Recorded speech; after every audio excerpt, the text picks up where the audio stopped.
I rank where the view is nothing.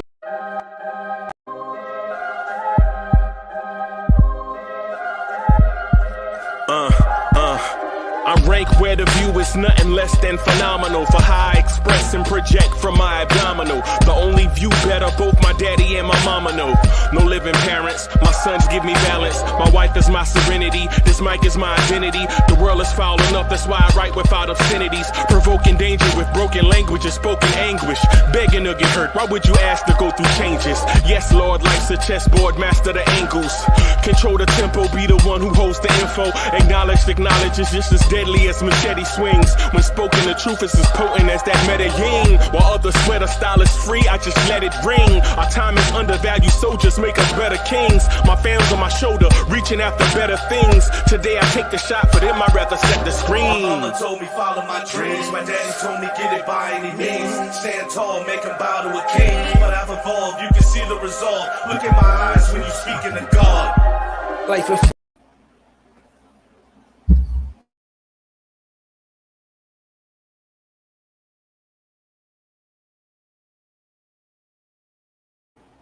Can y'all hear me? Test. Can y'all hear me? I'm having some type of tech difficulty, man. You know what I'm saying? The number one chief rocker, man, working this thing to pieces. Sally, what's good, man? Chuck, what's good? What's good? What's good? Man, I'm trying to figure this thing out, man. I'm having clearly some type of tech difficulty, man. I don't know what it is. Can y'all hear me okay? Yeah, man. Yeah, man. Yeah, man. Good. Will Salkin, appreciate you. I don't know what that was, man. Something going on, but we're gonna talk Knicks offense tonight, man. We're gonna talk some Knicks offense tonight. That's what we're gonna do, man. We're gonna talk some Knicks offense, right? So let's start with the start. Let's start with the origin. Kerry Cox in the building. What's good? Trini, what's good? Sally in the building. Chuck Allen in the building. Let's go. JJ, what's good, man? Yo, let's talk about this thing, man. Let's talk about this Knicks offense, man. Let's talk about this Knicks offense, man. Let me give y'all a good view of this aquarium. Armani, yo, we was talking about you the other day. Armani, the great Minneapolis. We was just talking about you the other day, man, about how man, Knicks fans are everywhere.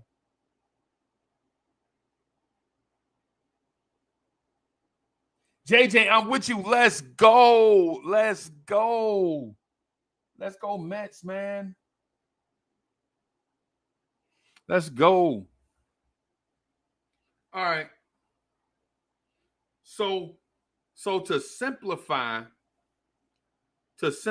where it is that we're going with this conversation, let's talk about this. Let's talk about how what was to the Knicks' detriment last year, and then let's talk about what JJ, I'm with you, bro. I'm with you. Let's talk about what was to our detriment last season and talk about what we did to fix things that were a blind spot for us. So the addition of Jalen Brunson helped us in the fact that we add another combo type guard to this rotation that didn't have guards that could play make from the guard position. In my opinion, do you need another guard? Yes. Drip Moore's in the building. What's good? The Barber is in the building. Keith Turner is back. What's good? East Blue Drew's in the building.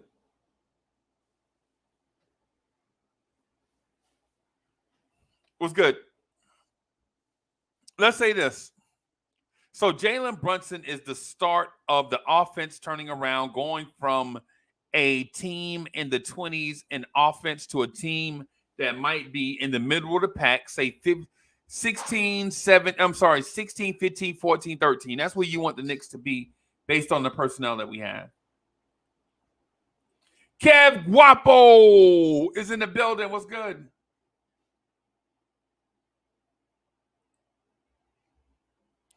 And Amani says, I'm not the only one. Just think about it. If we start winning, all these undercover fans will come out the woodworks and show their faces.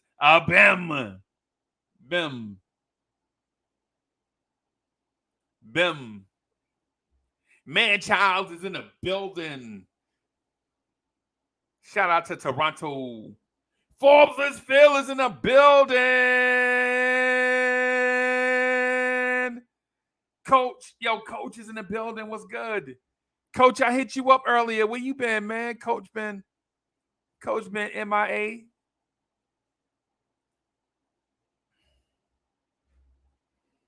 Yeah, Coach been MIA. Let me put this link in the chat for my mans.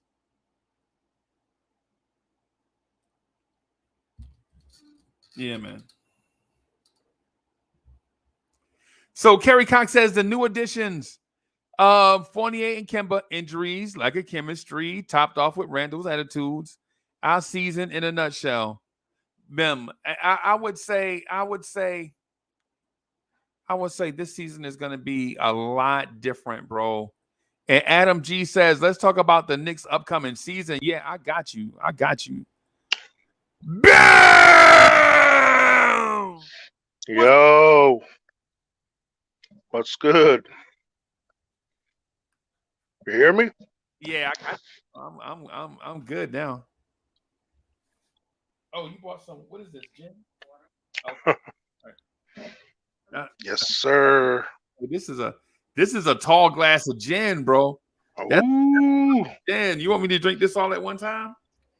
Okay, all right. I got a tall glass of chocolate milk. Wow. Yeah, man. How you doing there, fella? Good, man. Sorry I missed you last day or two. I've been busy with some work stuff and other stuff, life. I'm trying to get this situated. There we go. But yeah, man. So what's this thing about the offense I see in the title you talking about? So is it offense or offense? Ah. Is it offensive or offensive? You had different emphases on different syllables. Yeah, man. So I have this thing, Coach, where I think the Knicks offense is gonna be good this year. Yeah. And great next year. Right? But the thing about it is this. You have to let these guys get comfortable playing with each other this year. Mm-hmm. And then going forward, look out.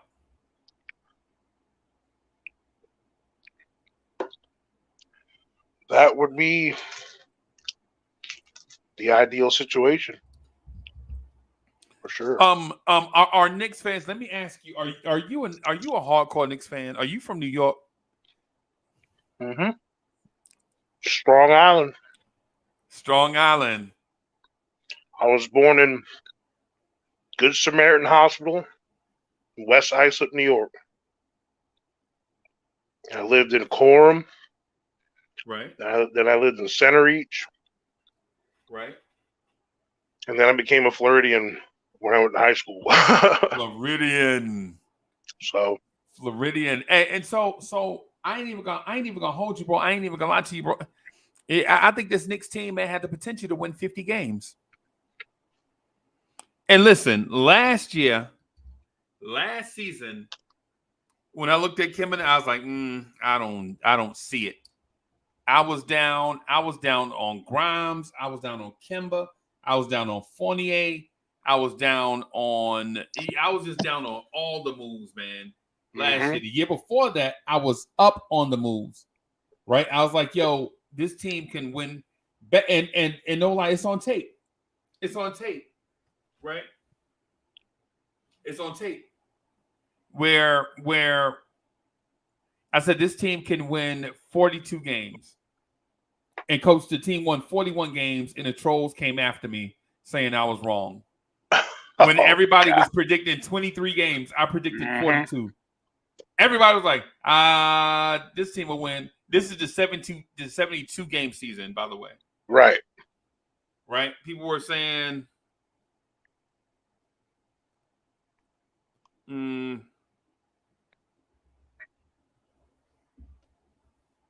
this year, I think this team can win 50 games. I'm not predicting it. Look,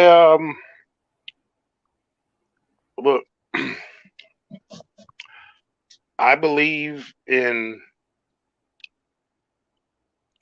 an athlete that's on the cusp of something, and they're out to prove something and has already fulfilled the need to prove something a couple of times in their career already. And the guy I'm talking about is our new point guard, Jalen Brunson. This man,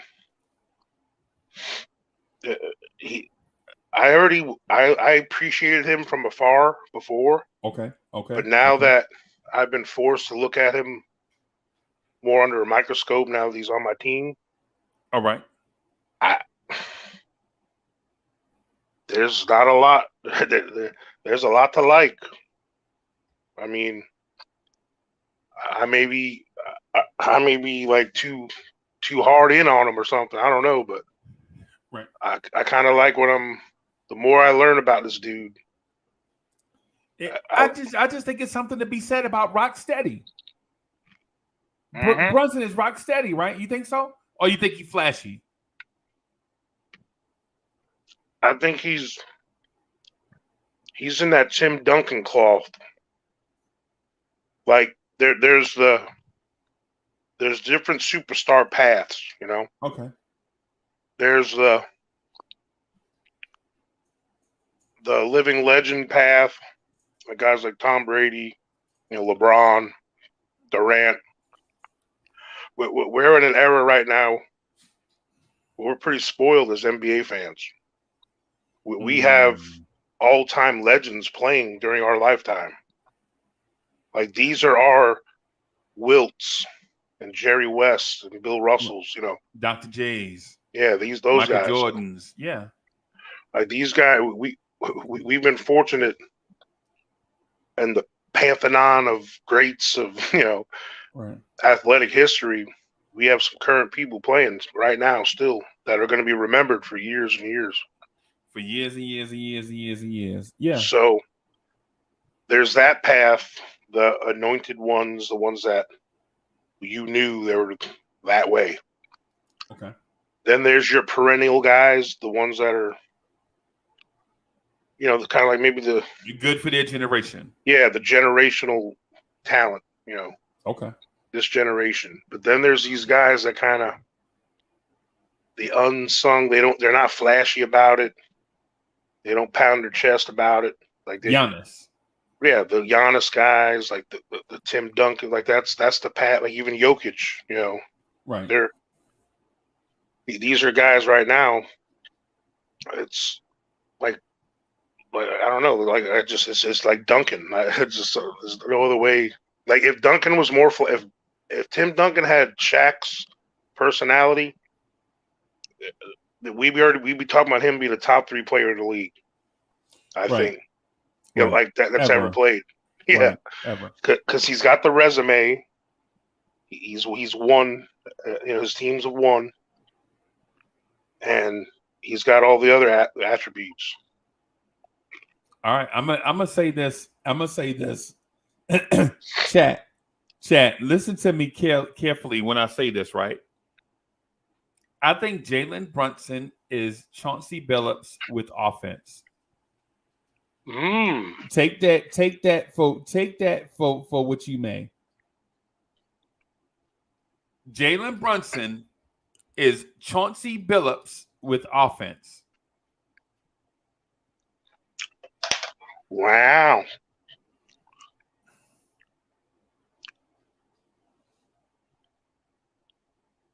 That's a statement. Because Would you say Chauncey Billups is a borderline Hall of Famer? Chauncey Billups is definitely a Hall of Famer.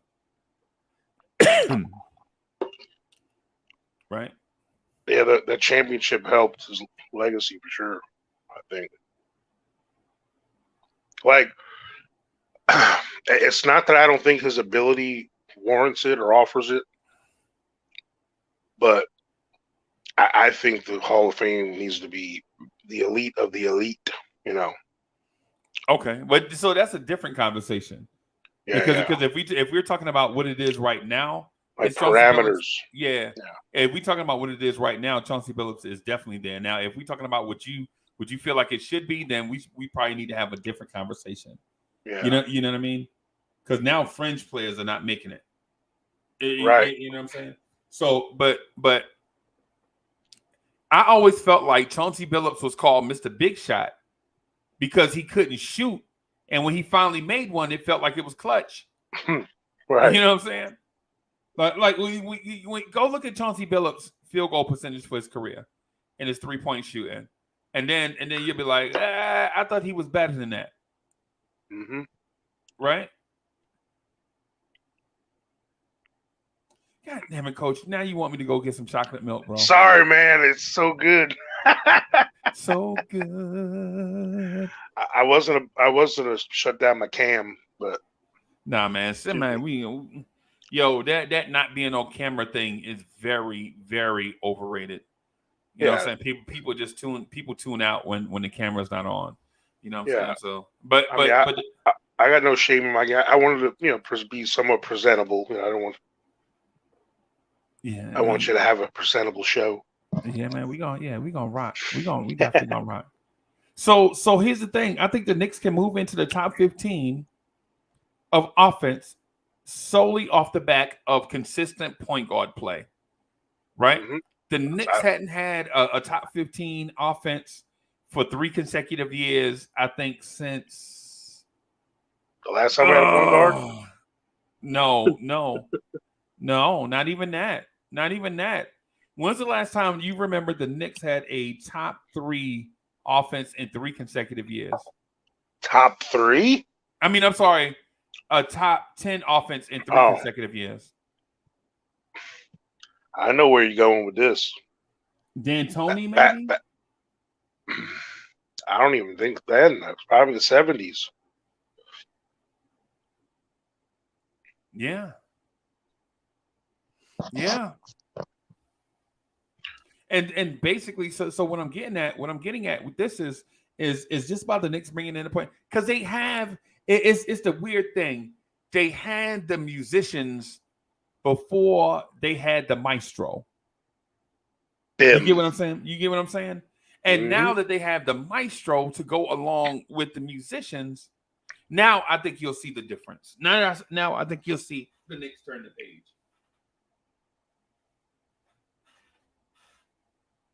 Does that sound logical to you?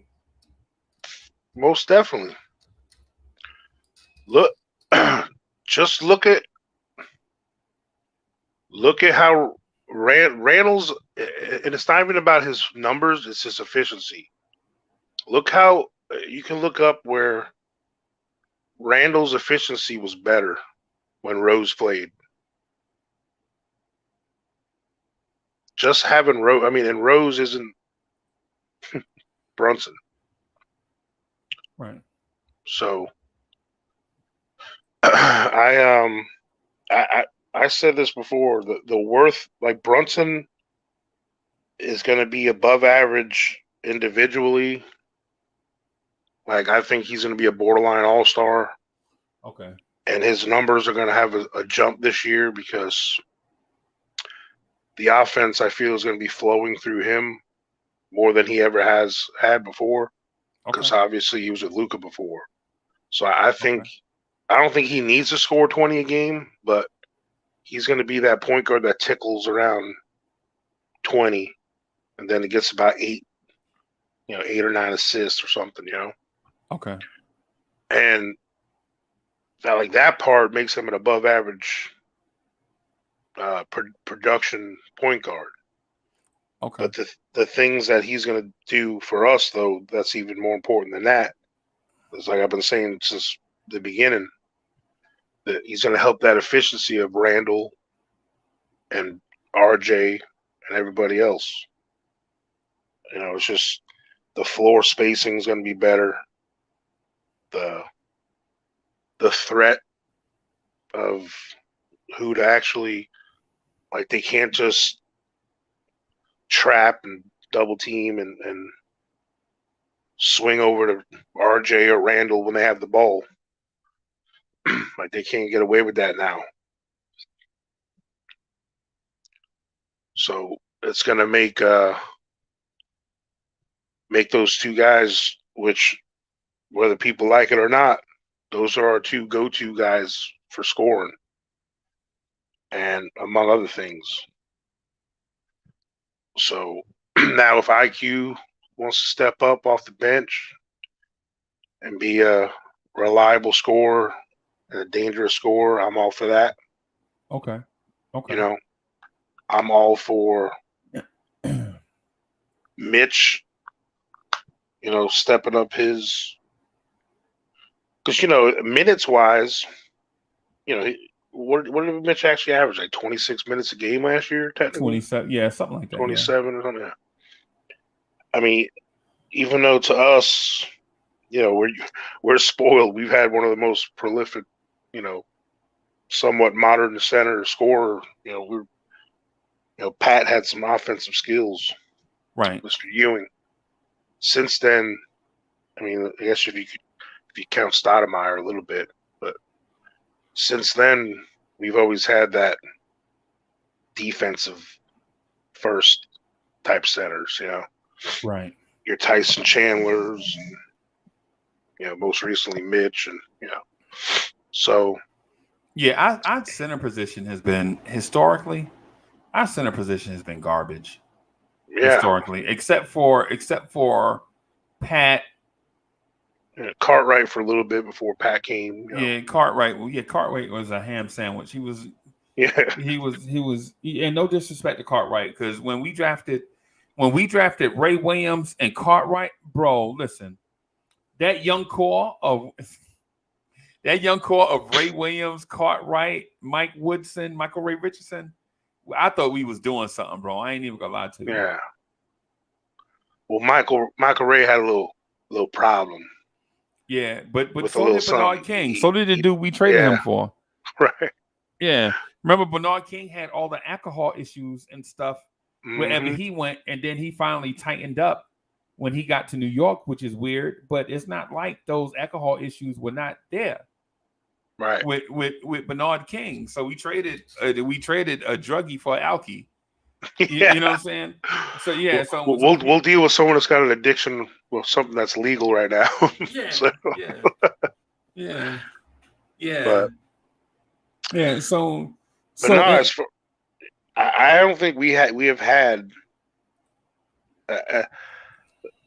We were a threat offensively. A couple of those Carmelo teams.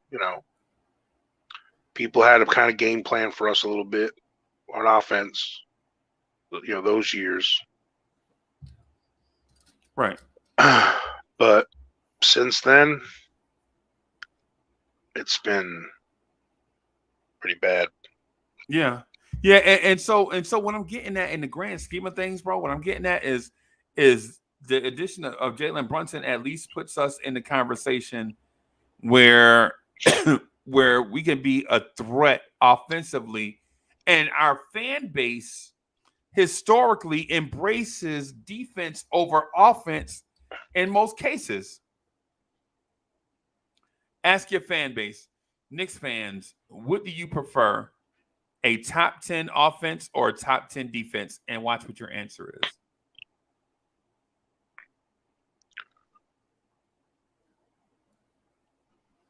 Right? You know what's great about defense is no matter how hard of it or tough of a shooting night you have, or how rough you're having a night, that's you can always play, good defense. But you add a top 10 offense to that mix, right? That's when you're talking, high seeds. Well, low seeds technically, but right. But coach, but they say defense wins championships, right? And historically, the Knicks have been a defensive minded franchise, right? And we hadn't won many championships. Nope. I think for the most part, well-rounded teams win championships. I think so too. Very rarely does the number one offense of all time or the number one defense of all time win. Right. You've seen many of those scenarios. Right. Sometimes, a lot of times it comes down to luck and injuries. Oh yeah.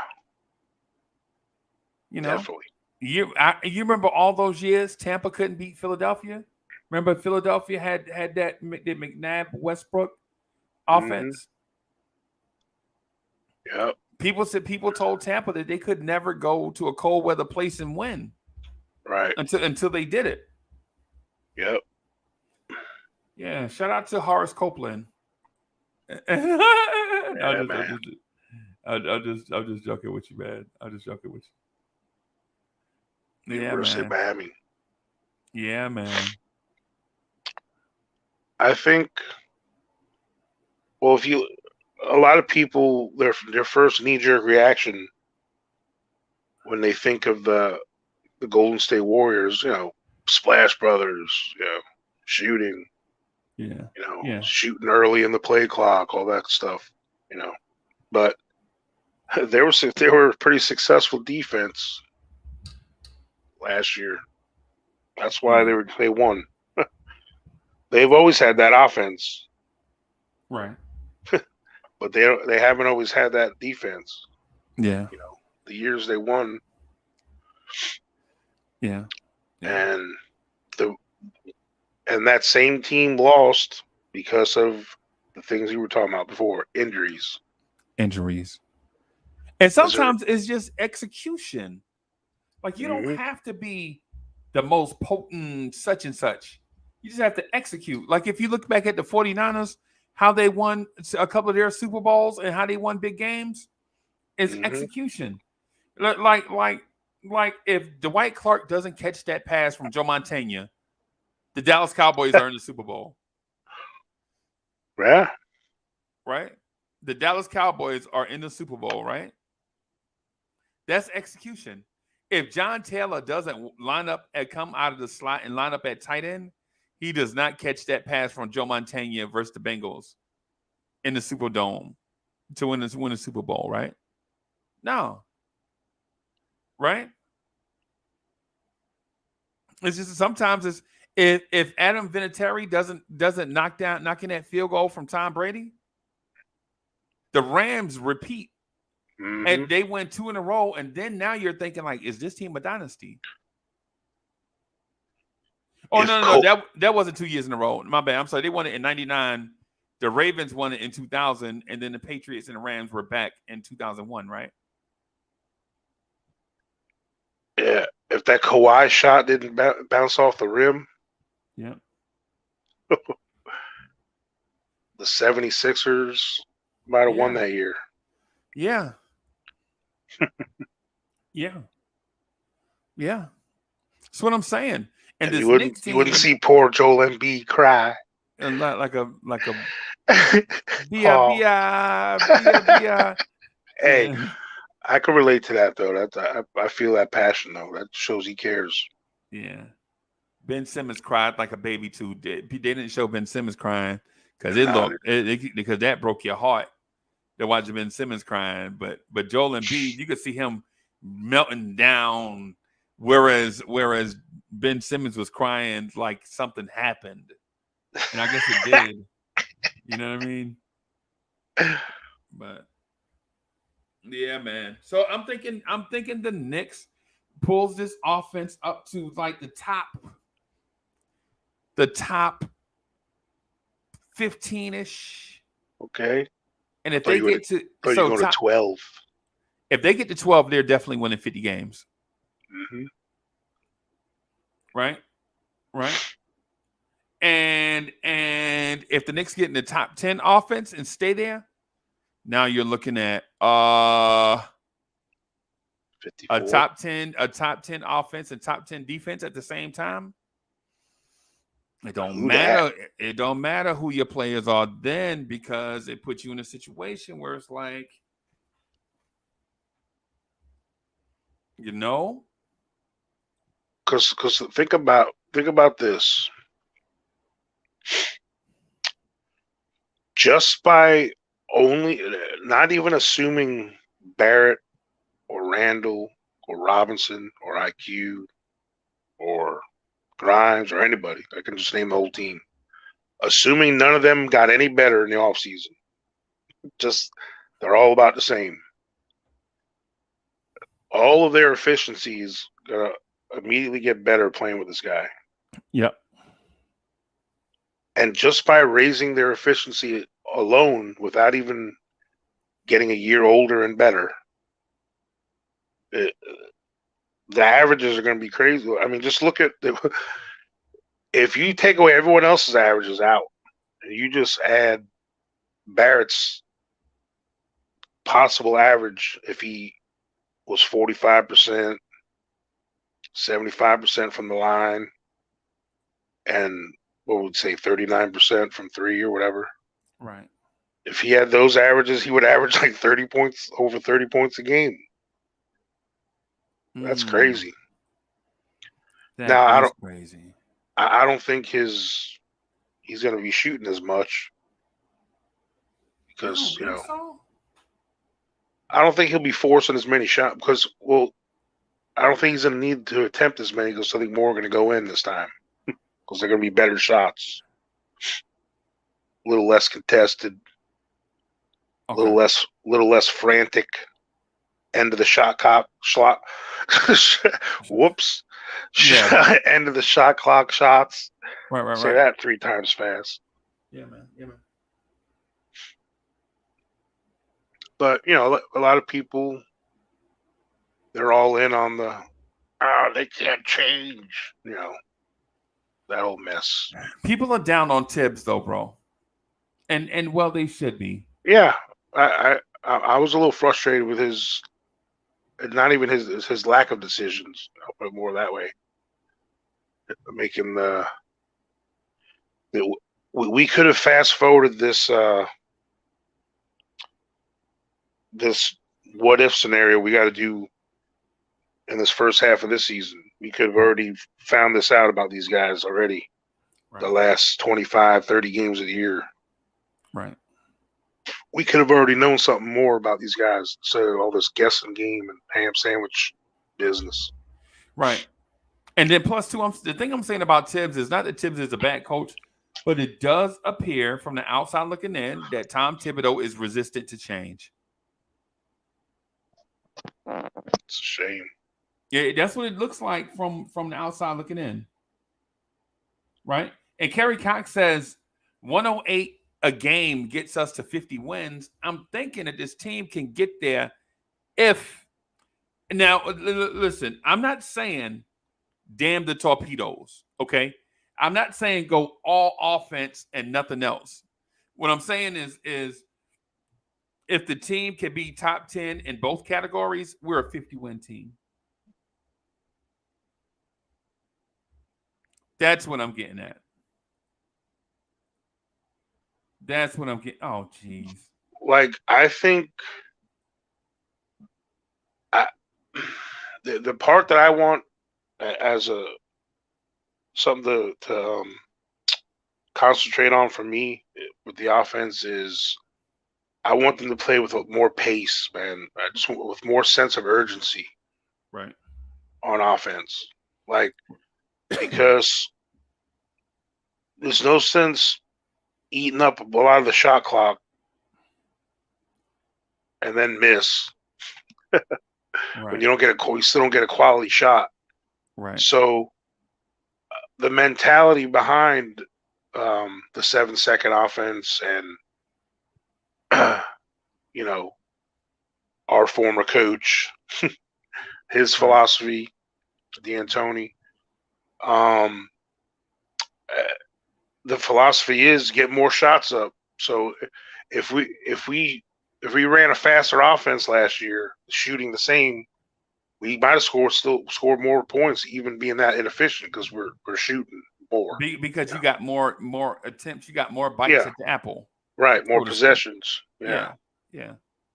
Hey, Coach, So, I think I'm gonna have to do something, man. My computer is on the fritz, bro. It's doing some things. When I disappeared just now, I had to change browsers. I have an internet issue thing going on. I'm gonna have to do something real quick. All right. I might have to kill it right here, and then right, hopefully try to come back. All right, because if you want to, I can rock it in here for you till you get back. I mean, if you want to try it that way, unless you think it's gonna take a long time. You know what? Keep their attention. What I was gonna do is reset the computer to factory. All right. Like the factory settings. So if I do that, I definitely won't be back on this. You know what I'm saying? Okay. Yeah. Man, but something's going on, man, with this. I can't figure out what it is, man. I'll be good for a little bit, and then what do you lag? You get lagging or something, or?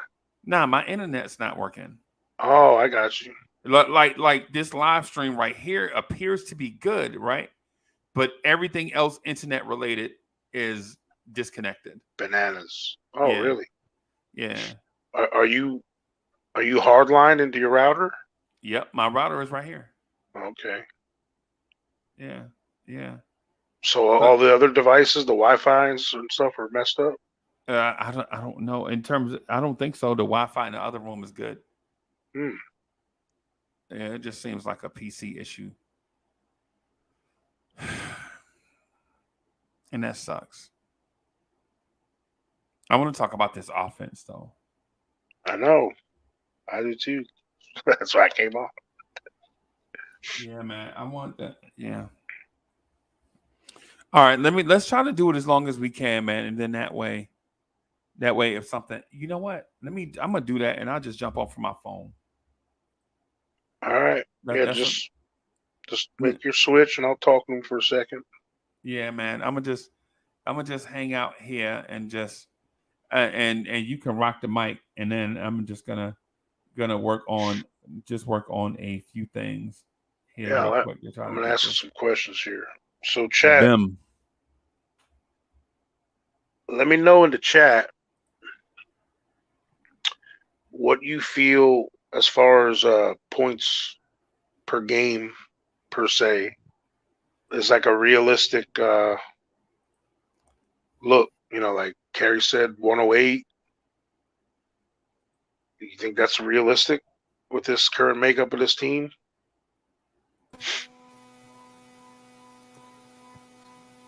I think it's possible if we're efficient. Yo, what's good? What's good? How you doing, Coach?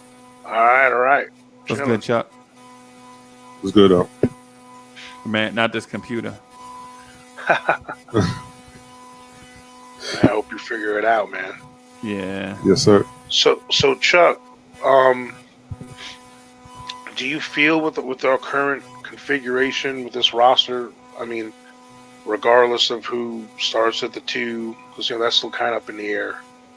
I mean, do we think we know it's going to be Fournier? What would you say? Yeah, I would. I mean, and I don't have a problem with that. There's no information out there to say otherwise. I mean, we have our speculations and things we would hope to see or like to see, but if I'm a betting man, it's Fournier until until they say otherwise. If they don't see that it's a fit, it's a bad fit defensively, then yeah, I could see a change happening immediately. Or training camp, somebody comes in blazing, and they're like, nah, Evan, come here, hold this clipboard. Yep. But outside of that, I think it's his job to lead. Right. Yeah, because even though he didn't excite a lot of us, he didn't, don't think Evan Fournier is many people's ham sandwich per se. So in that sense, at the same time, it's just like when they talk about offensive linemen in football, like if you don't hear about the old lineman, that means he's doing his job. Like you Right. hear nothing negative about him. But he was just a solid vet on a team. A guy that can get you 14, 15 points a game. He can get hot for you in some little pieces of the game. Hit a bunch of threes when he gets hot. I mean, you need guys like that on your team. Any kind of winning team needs a guy like that. Absolutely. So, as long as he's like, I think we are a better. As much as I'm a fan of Grimes, and if they're talking about Grimes being a starter, I don't think we're going to be as good offensively. Just saying, Now, I'm open to giving IQ more minutes at the 2 this year, like with Brunson and some of the other guys. That's because I want to see that side of IQ where he can worry about, where all he has to worry about is scoring, and he doesn't have to worry about being a playmaker as much. I mean, I think that's more natural with his game personally. How do you feel about that with him? I do believe IQ is better suited as a microwave off the bench, a guy you just give it to and get out the way, let him do what he do. But unfortunately, we need him to do a little more. And that's only because he's not necessarily automatic, right? Right. He still has to work on his shot selection because he's a young guy. Young guys have terrible shot selection. Right. Even some of the greats. Kobe had horrible shot selection his first 3 years. So some of them guys, they think every shot's a good shot. It's like every shot, especially a shooting guard. A shooting guard ain't never seen a shot they didn't think they could make. Nope. Like, yo, bro, you in the tunnel. What are you doing? Yeah. I got that feeling. Give it to me. Feed it to me. But I think here's where I think there could be an issue is the log jam of guys at a particular position. And when we talk about Evan Fournier, I think it would be better to move him to let those guys play because you got IQ, right? IQ is the combo guard, the 2 or the 1, right? So where is he going to fit between Jalen Brunson and Derrick Rose? Because Derrick Rose is still on his roster. Right. And now at the 2, you have Evan Fournier, sometimes RJ Barrett, Quentin Grimes, and IQ. That's a lot of guys, a lot of minutes at that position. So when do we get to see IQ in the position that you're talking about? Just hot off the bench. Don't worry about getting nobody the ball. Take them shots. Mm-hmm. Yeah, I mean, I think it's just going to be depending on who he's spelling, who he's giving a break to.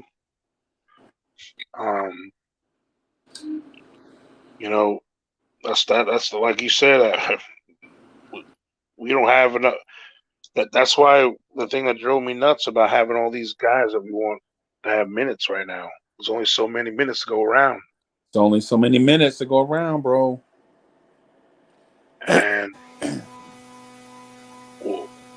to me, what I feel that number 2 guard should eventually should be, I'm not saying purposely rotate it, but your how you play in the hot hand is the one that stays in and then starts the next game. Like that, to me, that needs to be one of those fight forward positions right now. Someone's got to take that B. They got to take it. Okay. Again, right now, no one last year said that's mine. To me. Right. So, and same thing with Mr. Obi. You want that forward? Take it. You want more minutes? Take them. I mean, make yourself. That's one thing if your coach prefers an older player, well, then you gotta make it without a shadow of a doubt in everyone's mind. You deserve to be in there, not just because if he only had a chance. Oh, look at us between the legs dunk. Yeah. There's more to that, man. Look how fast he goes down the court. I know it's impressive. I wish he didn't dunk that well and didn't run that fast because it'd be easier for me to say, right. Get rid of him. Are you calling Obi a Toyota MR2? Nah, he's that. Before they had the 300Z, had that 240Z or that 280, the Datsun. The Datsun?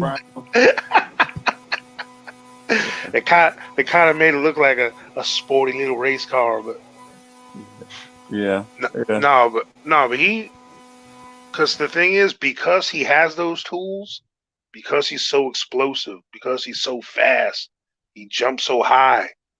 I mean, he's not frail. He's a strong dude. I mean, he's built. You know what I'm saying? Right. He's swole. He's a little swole. Yeah. So because he has those things, that's what pisses me off more. Because the guy that has those physical tools, he should be able to rebound his butt off. Right. He should be able to play some better defense. Like those are. It's just like you always say. It's power forward. Yeah, it's power forward, bro. I mean, power forward. And that is one position where rebounding is a must. You can't slack off at rebounds at that position. You just can't. Right. I think a lot of guys have to come in this season with the mentality that they're gonna have to play me. My rebounding is gonna be so good, I gotta be on the floor. My defense is gonna be so good, they gotta have me on the floor. Like, make yourself an essential worker. You know what I mean? Because not for nothing, guys, we have a lot of redundancy in positions, and everybody has their pick who they want to get the most minutes or should be the starter or whatever the case may be. But if they're not bringing their lunch pail and their hard hat every day, I just can't see the powers that be saying, here you go, here's more minutes. And then two, it's about winning. It's a team sport. We don't have a particular superstar.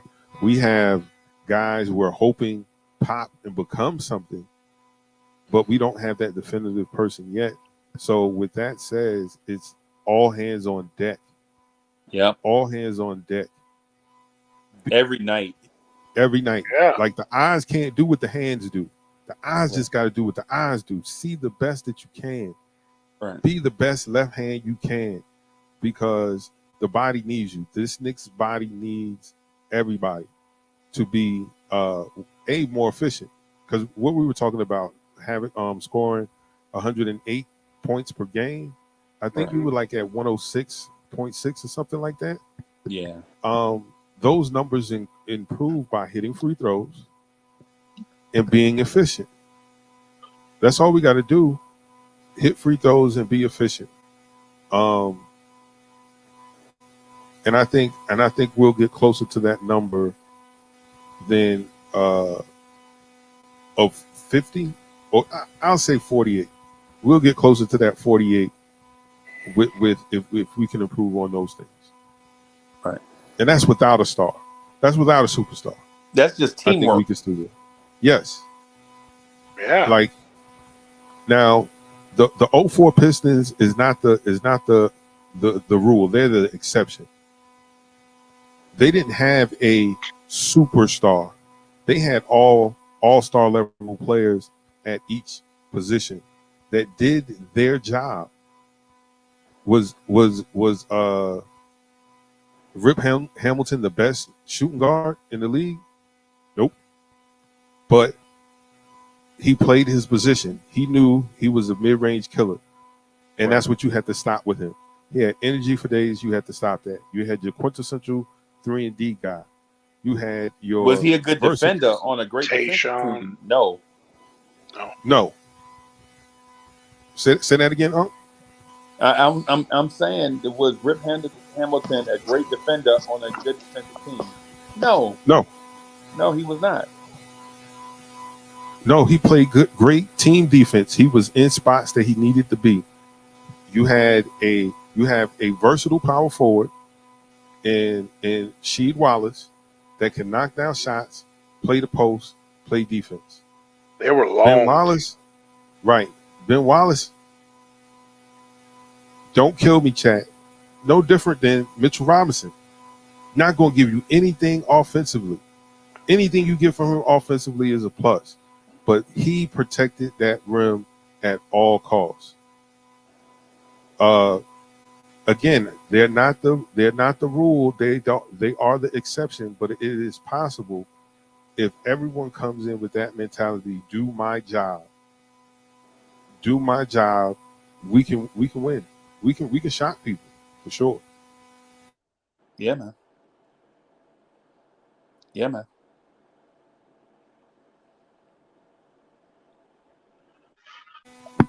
I really think that that we need to,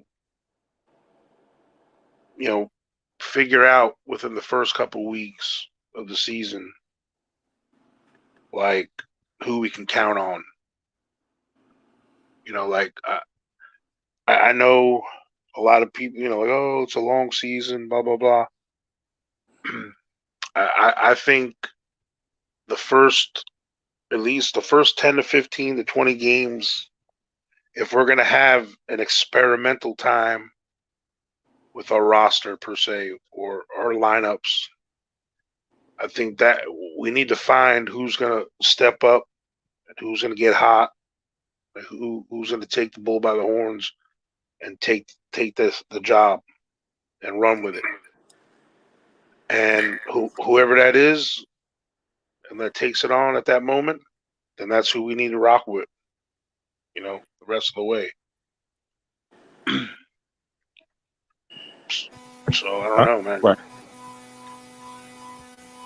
So that's why this preseason and training camp and all that it's the biggest it's been for the Knicks for a long time. Like this preseason is because this can go two ways, Yeah. You know what I'm saying? And I think it's hard to force chemistry, but it's easier for a team with a defensive mentality to all seem cohesive earlier than a team that counts on their offensive chemistry first. You know what I'm saying? Right. Because the defense is more of a mentality than a scheme thing,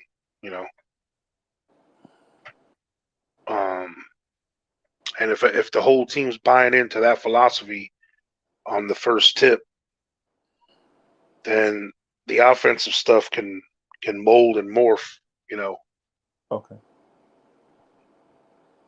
Because I think last year was our, it showed over time with our, how we started off kind of bad, and then we finally started figuring it out towards the end, and we moved up the rankings. So we figured out what works for this team defensively right now. Right. And I think obviously adding someone like Hartenstein to the mix makes us that much better defensively. Okay. And then, Jalen Brunson, even if he's doesn't jump off the page defensively, he's been on a team that's played good team defense and has had a similar similar makeup at some of the other positions, besides Luka. But I agree with what JJ says here. There's still too many ifs on this roster. Like if this team was a hand of spades, we have a bunch of possibles. A bunch of five of spades. Yeah, we have 5, 6, 9, 10, and queen. It's like, but the thing is depending. The thing is, depending on how the board goes, that might be what you need to win. Exactly. Especially if you're cutting diamonds like real soon. Right. Right. So it depends on the board. So it goes back to that conversation of the Knicks have a bunch of ifs. So I mean, I get it. Yeah, I get that part, man. What I would say though is don't underestimate a team playing together, because a team playing together can win over a team with talent any day. You know what I mean? Right. And to be honest with you, that big 15 team that we had, we didn't have much bro. Our point guard was Elfrid Payton. You know what I mean? And our shooting guard was RJ Barrett and Reggie Bullock.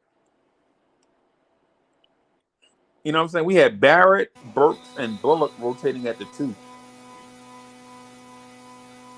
Yeah. So triple B's. Applebee's. Yeah. Triple B's. Yeah, man. Yeah, man. So yeah, that's what I'm saying. I know the East is better than it was then, but this team could beat the brakes off that team, I think. Right. And then potentially, you know what I'm saying?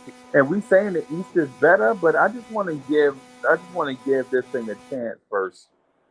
Before we say what is what, let's just give this team a chance to do something.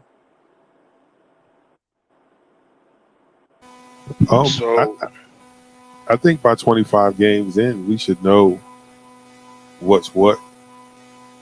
I don't think it'll take more than 25 games to figure out who's going to do what and who is probably going to be traded by the trade deadline. I do believe that the East is better, but I also think we've gotten incrementally better at certain positions. Like I don't look at Hartenstein as a savior of sorts, but he adds something that your team doesn't have when it comes fourth quarter. You can add another guy on the floor that can score, play team defense, not a lockdown defender, but if Mitch is not a better offensive player or able to knock down at least 80% of his free throws, he's a liability to being on the floor, at least until the 2-minute mark, right? Hartenstein, no. Now you can spread the floor. I believe that he will be playing more fourth quarters than any of the other centers, unless somebody takes a jump. Right. Well, he's going to be somebody taking a jump is possible too, by the way. Absolutely. But like, again, it's your jack of clubs going to walk the board. That's what that is the equivalent of. Will this jack? It's like playing the hand and then a 10 walk. That's what happens with our roster. Like, man, I got this 10 off, and for us, that's a good thing because it wasn't necessarily a book we was counting, right? Anyway, we're looking at this roster. okay, these are the guys that were here last year. These are the guys with names. These are the guys that established themselves. But man, to get a 10, to walk the board, to get a Jericho Sims to come out and play like a young Dwight Howard.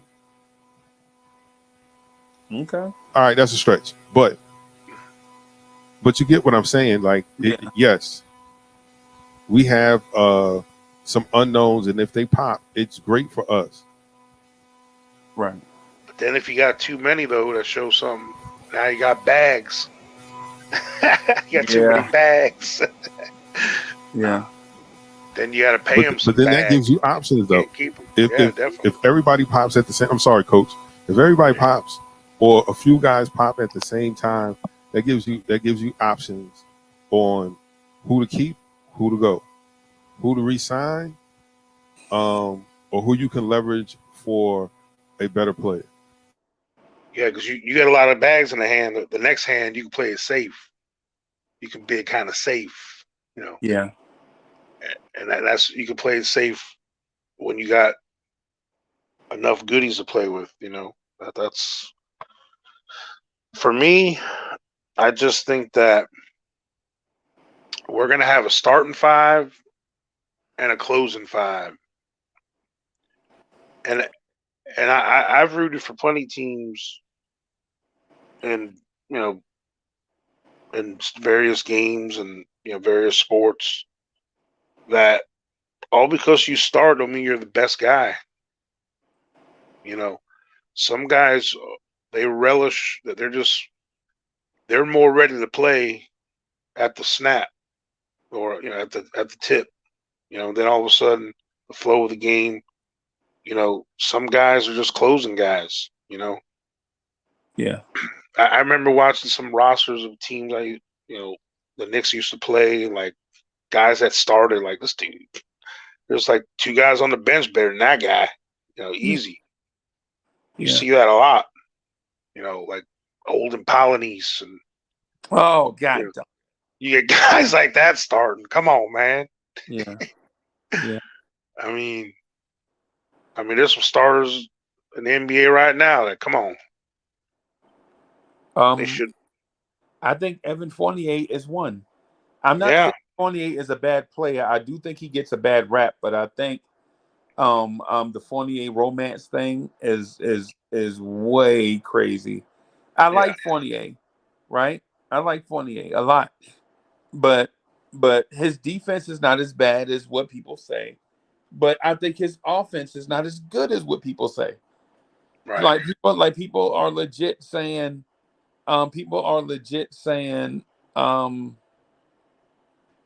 Evan Fournier set the Knicks single season record for threes made, but they don't look at the fact that Evan Fournier shot 619 3-pointers. Damn, I mean, I coach 619. I mean, yo, that's a lot. Yes. I mean, that's a lot of threes, man. 619 of them? That's a pretty one-dimensional game for him. Yeah. I mean, because guys like that, unless you're making them as much as them guys in Golden State, you shouldn't be shooting that many, bro. Bro, come on. There's something wrong with our offense. If he's you got to count on that. Like that's better suited off the bench. Yes, and then he shot 38.9%. So he shot 39%. Okay. But he only shot 70% from the free throw line. Yeah, see that's what are we talking about? That's weird. Coach, how are we bashing RJ Barrett for free throws and he shot a better percentage than Evan Fournier?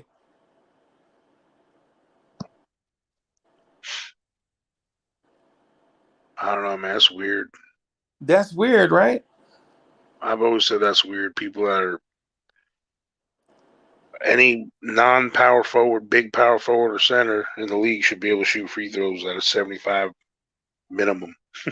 Right. If you're a shooter, if that's your main job doing this when it's time for you to shoot in the regular part of the game, right, that should be money. Right. And they're uncontested and they're free. Exactly. And that's all you do for a living. Right. It's like when you ain't playing, if you ain't shooting, I know guys, I'm sure they practice, but they ain't practicing as much as they should. Right.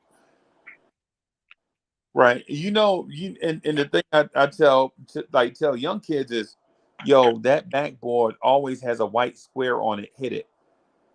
Yep. You know what I'm saying? If what's wrong with a bank shot? Why don't we bank? I know. This floater business is fine, but and it's a good skill to have, but the bank is open. Yes. Especially for guys like Mitchell Robinson who shoot the ball hard from the free throw line anyway. Bro, aim at the backboard. Just aim at the backboard. Yeah, him. Yeah. Yeah. These guys are teaching dudes without touch to use touch. They don't have touch. That's the reason why they have a coach in the first place. Big facts. If these dudes had touch, this wouldn't even be an issue. Mm-hmm. Yeah, man. I mean, free throw shooting it's an acquired skill. It's something you can learn to do better. I mean, just like putting in golf or, there's these acquired skills you have. It's just no athlete like the these guys that do the Guinness Book of World Records and all these things for the free throws and all that stuff. They're just normal Joes that practice shooting. Maybe they were a high school basketball player or something at one time. But most of these dudes are. Then look at some of these old school pros where shooting was a lot bigger part of the game as far as like, they weren't high rising. There weren't as many athletes as there are now. Like that was a big part of the fundamentals of the game. You had to shoot. Right. All them old cats, they can still shoot free throws. You ever you see like a news thing or they're interviewing some old player like a Bob Cousy or Jerry West guy or something, and they're like just talking. They're still hitting them things, Yeah, man. Like that scene in remember Blue Chips? Yep. When Nick Nolte, the coach, and Bob Cousy was the athletic director or whatever. Yeah. And he's sitting there just whom. He was like, damn, don't you miss? Right. For all you guys that never seen that movie, it was kind of corny, but as far as like cool behind the scenes basketball movie, right?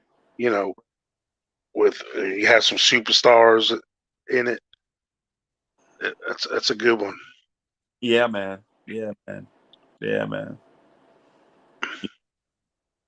But for some of you that don't know who Bob Cousy is, if you ever see that movie Blue Chips, he plays the athletic director of the college.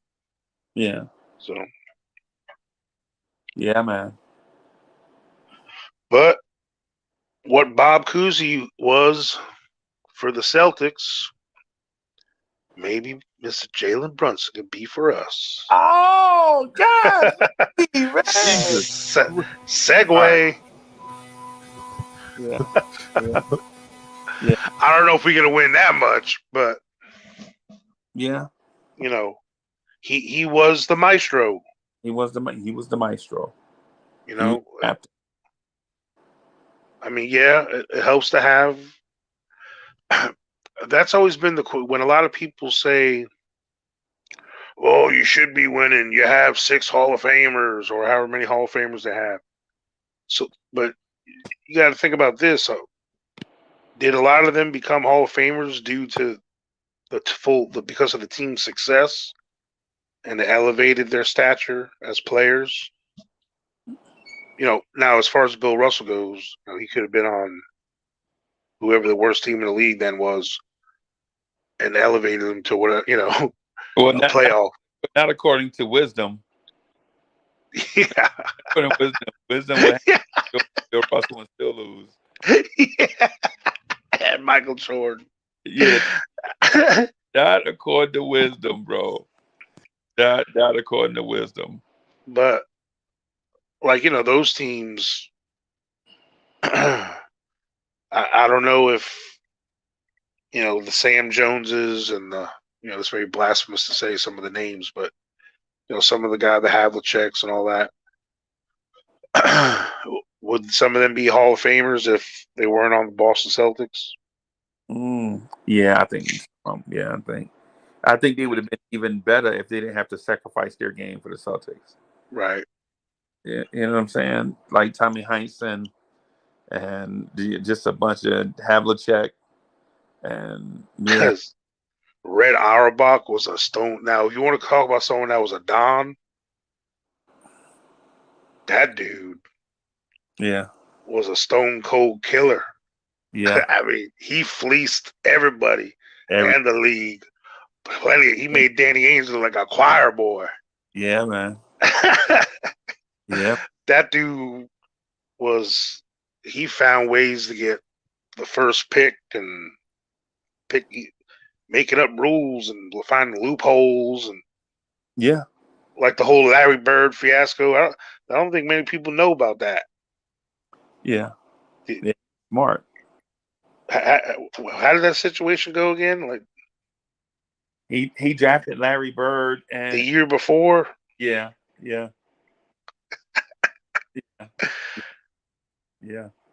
So I mean, it's a lot to it, but I would say about this Knicks team, man.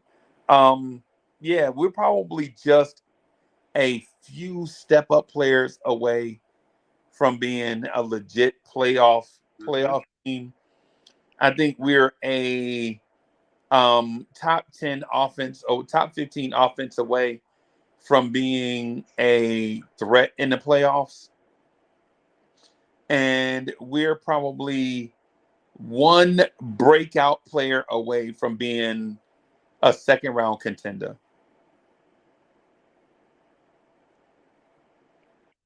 So if our mid three becomes kind of like what's in between a medium and a big? I don't know. That'll be right. Hey, so Chuck about to get out of here, Coach. I'm gonna get out of here too, man, because the PC is I just wiped the computer, and so I'm gonna try to set it back up for tomorrow. Hopefully that'll fix everything, and then we won't have these issues going forward. So thank you everybody for coming through, hanging out with us. Sorry about the tech issues and all that stuff. It's just something going on. I just can't figure it out. So I'm just going to start this computer over from the very beginning. So I just lost a lot of data. I had a lot of stuff on this computer, but whatever. It just won't do what it was intended on doing. So we're going to rock and roll. Coach, how your schedule tomorrow? None. I'm just doing I'm doing actually some home learning on the computer for the most part, but I'm open. I can step away whenever. So if you get on, want to do something. I'm going to try to get on. I'm going to try to get on about 10. All right. I'm going to try to vibes and stuff at 8, KMD at 10. Probably do KMD for 2, 3, 4 hours, and then try to rock and roll. But anyway, we'll figure that stuff out after we see what this computer gonna do. Thank you for hosting, bro. All right, man. Well, good luck with that, man. I hope it gets worked out. Yeah, man. I'm gonna try it. Thanks, man. I'll see y'all later. All right.